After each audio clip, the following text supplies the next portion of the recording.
અમદાવાદના નિકોલ ખોડલધામ ખાતે નરેન્દ્ર મોદીની જાહેર સભા સંબંધી તૈયારીઓ પૂરજોશમાં। વડાપ્રધાન નરેન્દ્ર મોદી તારીખ 25 સપ્ટેમ્બરના રોજ ગુજરાતના મુલાકાતે છે, ત્યારે અમદાવાદના નિકોલ ખોડલધામ ખાતે બપોરના સમયે જાહેર સભાને સંબોધવાના છે।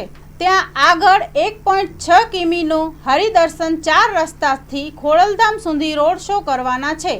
ત્યારબાદ 54,077 કરોડના કાર્યોનું લોકાર્પણ કરવામાં આવી રહ્યું છે। અમદાવાદ વાસીઓ તેમના સ્વાગત માટે થનગની રહ્યા છે, જેમના સ્વાગતની તૈયારીઓ પૂરજોશમાં ચાલી રહી છે। Story report by Vikramsinh Zala, Ahmedabad.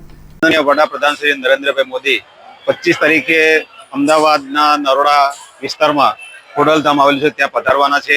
જેઓ ત્યાં આવીને 5,477,000ના સરકારી કામોનું લોકાર્પણ કરવાના છે અને તેઓ નરોડા ખાતે હરિદર્શન 4 રસ્તાથી માંડી અને 1.6 કિલોમીટરનો લાંબો રોડ શો કરશે અને નરોડાની જનતાનો અભિવાદન કરશે। ગુજરાતના પનોતા પુત્ર નરેન્દ્ર મોદી આવી રહ્યા છે, ત્યારે તેમને વધાવવા માટે અમદાવાદના અમદાવાદીઓ થનગની રહ્યા છે।